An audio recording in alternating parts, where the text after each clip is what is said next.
Rebonsoir, comme je vous l'ai annoncé, nous recevons ce soir Maître Amadou Ali Kane. Maître Kane, bonsoir. Oui, bonsoir Souleymane et bonsoir à tous les téléspectateurs de la TFM. Vous êtes avocat à la Cour et membre de la liste des conseillers à la CPI. La CPI où vous avez été conseil de témoin pour le général de l'armée de terre Firmin Detto Leto dans le procès CPI contre Gbagbo et Blé Goudé. Vous avez également été conseil de permanence pour le général Bruno Dogbo-Blé, commandant en chef de la garde républicaine du président Gbagbo en son temps. Peut-être un mot d'abord sur El Hadj Guissé qui nous a quittés. Oui, vous avez raison. Je voudrais saluer la mémoire de Guissé et vraiment lui rendre un vibrant hommage. C'était un magistrat de dimension internationale et puis par la suite il est devenu un avocat également de dimension internationale. C'était un homme humble et qui a toujours eu le virus des droits de l'homme et surtout le virus des droits économiques et sociaux. Parce que je crois qu'il était rapporteur spécial sur la question de l'eau.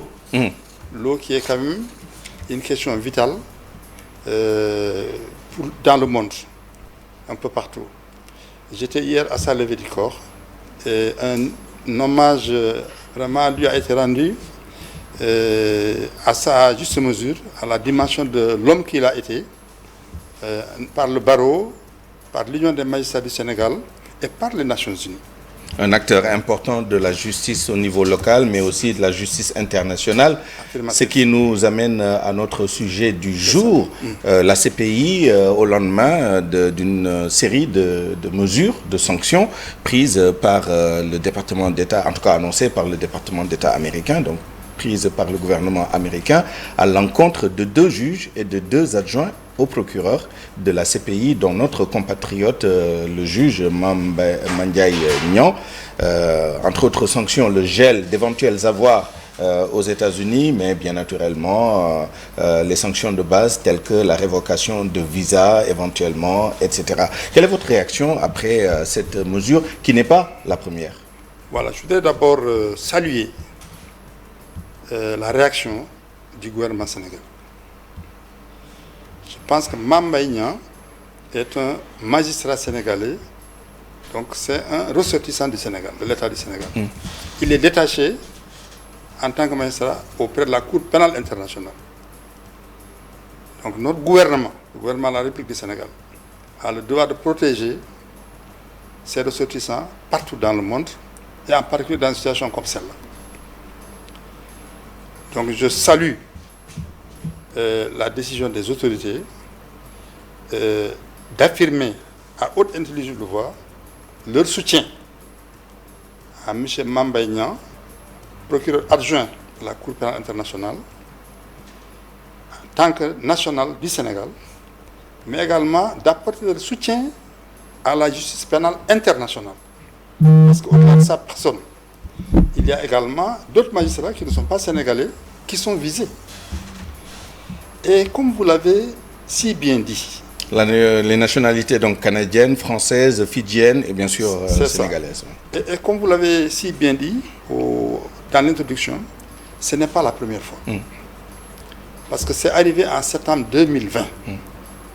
Et là également, les sanctions avaient visé une grande dame qui à l'époque occupait la fonction de procureur de la CPI, à savoir Madame Fatou Bensouda. Et en même temps également avait visé un ressortissant, je crois du Botswana, M. Fakizo Mosochoko, qui était le directeur de la division compétences, complémentarité et de la coopération. À la suite de l'ouverture d'une information, en fait d'une enquête, d'une enquête sur la situation afghane.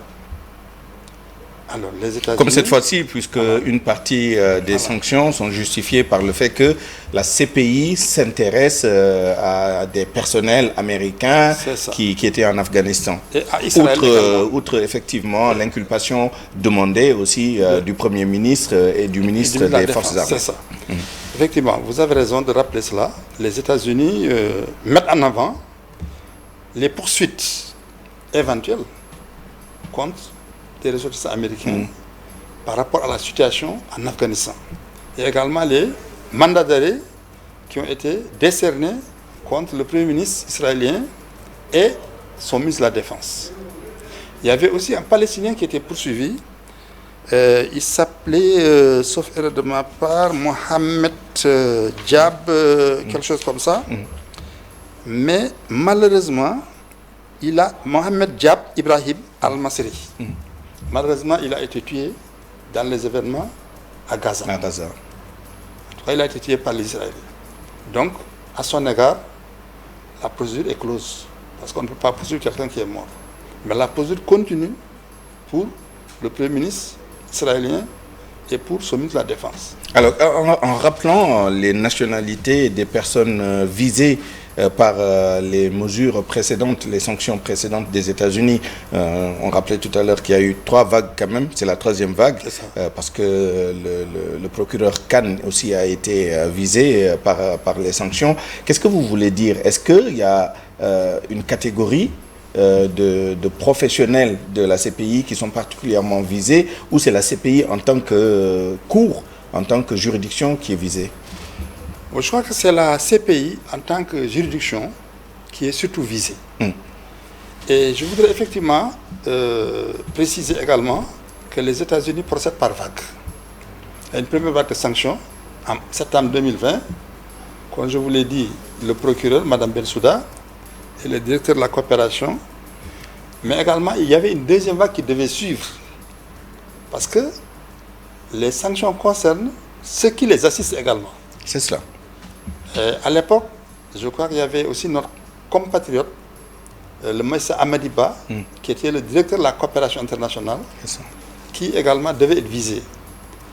Et je crois savoir que la diplomatie souterraine du président Macky Sall à l'époque, combinée avec la défaite de Trump à l'élection présidentielle, la victoire de Joe Biden, a fait que finalement, cette deuxième vague de sanctions n'a pas eu lieu. Alors, donc, c'est vous dire que dans cette affaire, il faut saluer le travail des magistrats africains à la Cour pénale internationale.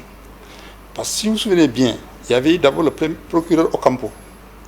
Le procureur Ocampo n'a pris aucune mesure qui dérangeait les puissances, notamment les États-Unis. Ces poursuites étaient limitées aux pays africains.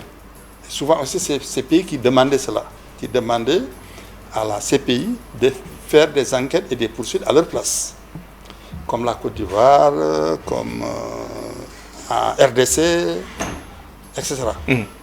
Alors, ou bien, c'était des situations qui étaient déférées par le Conseil de sécurité des Nations Unies, comme au Soudan.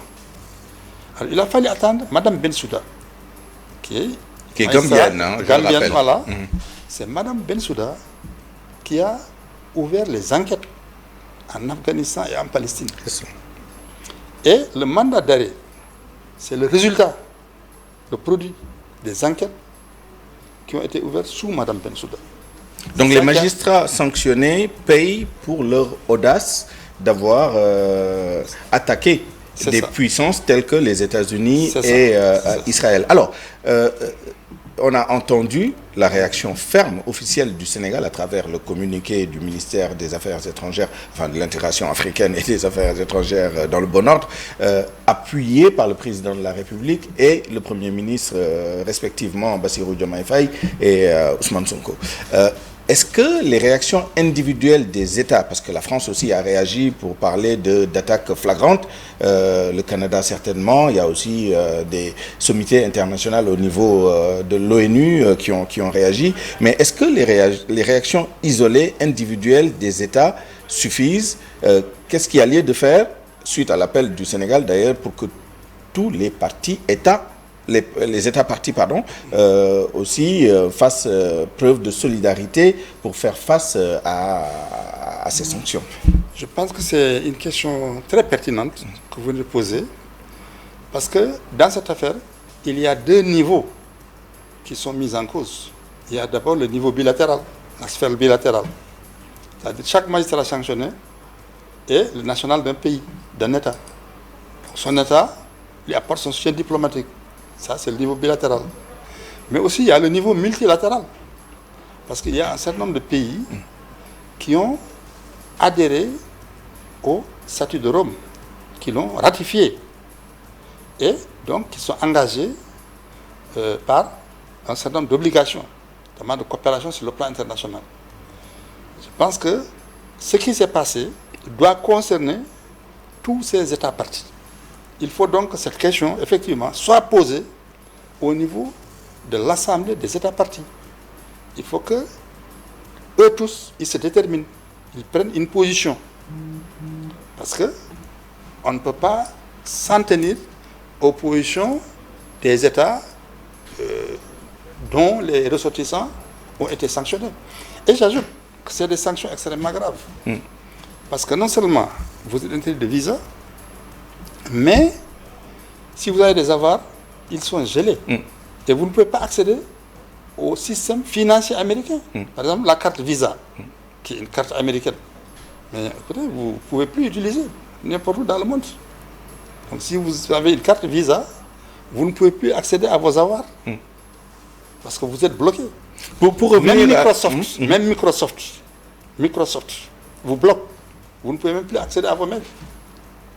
Entre autres, parce que les Américains maîtrisent beaucoup de systèmes internationaux. Donc, alors, pour revenir à la réaction solidaire des États partis, on sait aussi que ces États n'ont pas les mêmes intérêts devant les Américains. On l'a vu sur la question des tarifs douaniers. Chacun est allé individuellement, entre guillemets, montrer patte blanche au président Trump. Est-ce que dans ces conditions-là, on peut envisager justement une solidarité avec la masse nécessaire pour peser de tout le poids de la communauté internationale devant ces deux États que sont les États-Unis et Israël? Oui, moi je pense. Et quelle place, quel rôle pour le Sénégal? Je pense qu'il y a un enjeu qui est fondamental, qui est en jeu. Et cet enjeu, c'est la survie de la justice pénale internationale, notamment la Cour pénale internationale en tant que juridiction pénale internationale permanente. Si aujourd'hui, on permet aux États-Unis, à l'État d'Israël, de bloquer des poursuites, mais ça n'est fini du système.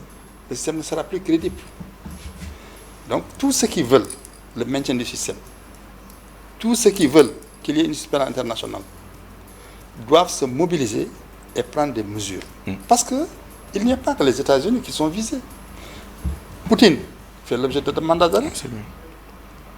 Il y a des poursuites dans différentes zones. Il y a des poursuites en Géorgie, en Russie, dans la guerre entre l'Ossétie du Sud et la Russie. Il y a des poursuites contre des personnes, dans la situation du Bangladesh et du Myanmar. Il y a des poursuites en Palestine. Il y a des poursuites en Philippines. Il y a des poursuites au Venezuela. Il y a des poursuites en Ukraine, dans l'affaire contre Poutine. Donc aujourd'hui, il faut que les Américains comprennent qu'ils ne sont pas visés spécifiquement. Ce sont des situations qui sont visées. Il y a des crimes internationaux qu'on ne peut pas laisser impunis. Le cas des crimes, du crime de génocide, des crimes contre l'humanité et des crimes de guerre. Ce sont des crimes que la conscience universelle réprouve, qui doivent être sanctionnés. Et le premier tribunal pénal international permanent qui doit traiter de ces questions, c'est la CPI. Il y a eu des tribunaux pénaux, mais qui étaient ad hoc.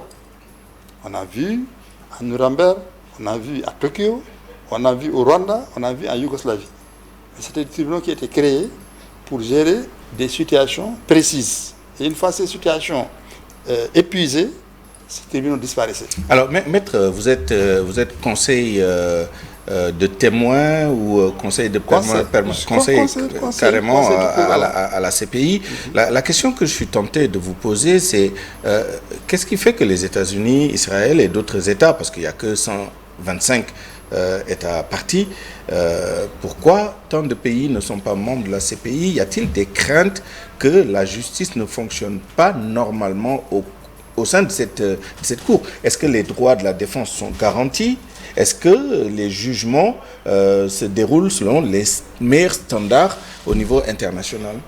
En fait, c'est la juridiction du monde, ou au monde, vraiment au sein de laquelle les droits de la défense sont les plus respectés. Je vous ai dit que j'étais conseil de témoin. Vous savez, ici, un témoin n'a pas de conseil. Mais, devant la Cour pénale internationale, même si vous êtes témoin, on vous choisit un conseil. Pour vous éviter de dire des choses pour vous qui assister. feront que vous pouvez être poursuivi localement, sur le plan national. S'il y a une enquête, c'est ça le rôle des conseils de permanence. On doit faire une enquête sur quelqu'un. Il n'est pas encore poursuivi. Là aussi, on nomme un avocat pour vous assister. Quand vous êtes poursuivi, n'en parlons pas. Vous avez une équipe de défense. Pensez à un avocat. Et pour être condamné, on utilise un standard de preuve le plus élevé au monde. C'est-à-dire, c'est l'absence de doute raisonnable. C'est-à-dire, pour qu'on vous condamne, il faut que la condamnation soit la seule solution possible dans votre affaire. Qui est appliquée aux États-Unis, Voilà. notamment. Qu'il ne puisse pas y avoir une autre solution entre la condamnation. Donc, c'est vous dire que c'est une juridiction qui a des standards particulièrement élevés en matière de respect du droit de la défense. Donc, ce n'est pas ça le problème. Le problème maintenant, il réside dans le fait que tous les pays qui ont une responsabilité sur le plan international, donc qui ont des engagements sur le plan international, qui interviennent un peu partout dans le monde, alors ces pays ne veulent pas être liés par le statut de Rome qui fonde la CPI. Par exemple, votre armée intervient en dehors de ses frontières, dans des opérations militaires, vous ne voulez pas. Parce que la compétence de la CPI, elle est de trois types, trois ordres. Il y a ce qu'on appelle la compétence rationnée matérielle. Il y a des matières pour lesquelles la CPI est compétente. Je vous ai dit, crimes de génocide, les crimes contre l'humanité, les crimes de guerre et les crimes d'agression qui n'est pas encore défini. On ne s'est pas encore entendu sur la définition. Pour ces crimes, la CPI est compétente. Mais aussi, à côté de ça, il y a la compétence, ce qu'on appelle rationnelle aussi, en fonction du lieu. Des lieux. Okay. Et c'est ça qui fait que, c'est ça que les États craignent. C'est-à-dire que vous pouvez ne pas adhérer, ne pas avoir ratifié le statut de Rome, donc ne pas être État partie. Mais les crimes commis sur le territoire d'un État partie relèvent de la compétence de la CPI. Et c'est pour ça d'ailleurs que Israël est visé, parce que les crimes commis en Palestine relèvent de la compétence de la CPI, parce que la Palestine a adhéré au traité de Rome. Dernière question sur ce sujet, faut-il craindre... Et je termine en disant qu'il y a la compétence rationnelle personnelle. Parce que je dis rationnel matériel, rationnel aussi, rationnel personnel, en fonction des personnes. C'est-à-dire que la CPI est compétente pour les ressortissants des États partis. C'est-à-dire un Sénégalais qui commet un crime en Afghanistan, un crime de guerre, il relève la compétence de la CPI, parce que le Sénégal est État parti. N'est-ce pas? Voilà. Alors, juste une dernière question sur ce sujet, il nous reste très peu de temps, faut-il craindre qu'au-delà des sanctions qui visent les individus, que ces sanctions soient élargies aux États, surtout quand ces États réagissent de la manière dont le Sénégal a réagi. Je pense que c'est une première que le Sénégal ait cette position ferme sur les sanctions émises par les États-Unis. Et c'est votre crainte qui souligne l'importance de la réaction multilatérale. C'est-à-dire que sur cette question, on ne peut pas se limiter à des réactions, on va dire, unilatérales ou bilatérales. C'est-à-dire de l'État dont le ressortissant est concerné. Non. Vis-à-vis des États-Unis, non. Il faut qu'il y ait une riposte multilatérale. C'est-à-dire que les Nations Unies, les États partis, toutes les organisations. Et peut-être la société civile aussi. La société civile, oui. Parce qu'il y a les grandes ONG, je crois Amnesty International et peut-être Human Rights Watch, qui vont réagir. Un tir groupé. Il faut un tir groupé. Parce que c'est la seule façon, à mon avis, de faire entendre raison vraiment aux détracteurs de la Cour pénale internationale. Parce que, bon, et si, maintenant, autre chose aussi, c'est que Trump, c'est passager. Il est là maintenant, mais après, il peut ne plus être là, partir. Mais pendant qu'il est là, il peut vraiment aussi, par ses réactions, par les mesures qu'il prend, causer un dommage important à la justice pénale internationale. Et c'est aujourd'hui le cas. Voilà ce qu'on pouvait dire sur cette question avec vous. Peut-être un mot, une dernière question sur l'actualité quand même nationale. L'Assemblée nationale a ouvert une session extraordinaire sur une série de projets de loi qui vont être examinés après leur passage en commission actuellement, dont la loi sur le patrimoine, l'accès à l'information, la protection des lanceurs d'alerte, entre autres. Alors, qu'est-ce que vous pensez de ces changements qui ont été apportés, notamment sur la question de l'OFNAC, l'Office national de lutte contre la corruption qui va remplacer l'ancienne OFNAC, des choses vont changer, et sur la déclaration de patrimoine avec son élargissement, mais le chef de l'État qui, à sa sortie, n'aura pas à présenter sa déclaration de patrimoine. Bon, moi je l'ai dit chez des confrères à vous, je salue l'esprit de transparence, la volonté de pousser à l'intégrité les agents publics, la volonté de lutter contre la corruption qui anime le président de la République. Mais j'estime que aussi, comme on dit, trop de transparence tue la transparence. D'un seul coup, balancer 4 lois sur la transparence, ça pose problème. Et surtout que moi, je trouve que la plupart de ces lois-là sont mal faites. Prenons la loi, par exemple, sur les lanceurs d'alerte. En principe, le lanceur d'alerte, c'est quelqu'un qui, on va dire... est désintéressé. Désintéressé, qui est volontaire. Mais un lanceur d'alerte qu'on paye, ça devient un délateur. Et apparemment sans plafond pour l'instant. On ne dit pas que c'est à concurrence d'un maximum. Voilà. Donc là, on n'est plus en présence d'un lanceur d'alerte. Maintenant, les gens vont ouvrir des bureaux d'élation, des indicateurs. Parce que ce n'est plus ça. Et ça, c'est dangereux. Bon, l'autre chose qui est dangereuse également, c'est l'élargissement de la déclaration de patrimoine. Moi, je pense qu'il faut laisser la déclaration de patrimoine aux personnes qui gèrent des budgets. Mais si vous voulez l'étendre à tous les fonctionnaires, ça relève un peu du voyeurisme économique et financier. C'était une promesse du Premier ministre Ousmane Sonko. Oui, mais même si c'est une promesse, il faut tenir des promesses qui sont raisonnables.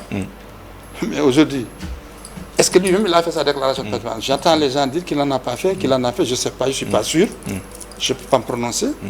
Mais c'est pour vous dire que, écoutez, on ne peut pas généraliser ces choses. L'État doit s'occuper des personnes à qui il a confié ses biens. Les autres Sénégalais n'ont qu'à laisser tranquille. Demander à des juges, à des procureurs, à des je ne sais pas quoi, de dire le patrimoine tous, c'est trop compliqué. Et d'ailleurs, ça risque de créer un embouteillage au niveau de la structure qui gère. Sans compter également l'impossibilité de contrôler tout ça.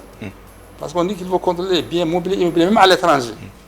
Qui peut aller à l'étranger contrôler les biens de quelqu'un? D'abord, personne. N'est-ce pas? Et dernier point, les sanctions. Ou bien avant les sanctions, vous avez dit que le président de la République a été exempté de faire la déclaration de patrimoine à la sortie. Bon, normalement, le principe c'est que la déclaration de patrimoine, c'est pour contrôler l'évolution du patrimoine de la personne. Mais dans le cas du président, on peut comprendre. Parce que la Constitution dit que le président est pénalement irresponsable. Il ne peut être poursuivi pour autre trahison. Donc si à la sortie vous contrôlez son patrimoine, bon, vous ne pouvez pas en tirer une conséquence. Est-ce que c'est utile? Et surtout aussi que la Constitution ne dit pas qu'il doit faire une déclaration à la sortie. Il dit seulement qu'à l'entrée, il doit faire une déclaration. Et c'est ça le problème de ces lois-là. C'est des lois qui prévoient des sanctions contre des personnes qui ont des privilèges de juridiction. Donc finalement, je pense qu'il faut les revoir. Ben, on verra ce que ça va donner à l'Assemblée nationale dans les prochains jours, dans les prochaines semaines. En tout cas, merci beaucoup d'avoir été notre invité, Maître Amadou Ali Kane. Je rappelle que vous êtes avocat à la Cour et membre de la liste des conseillers à la CPI. À la CPI. Merci à vous également de nous avoir suivis. Excellente suite des programmes sur la TFM. Merci beaucoup.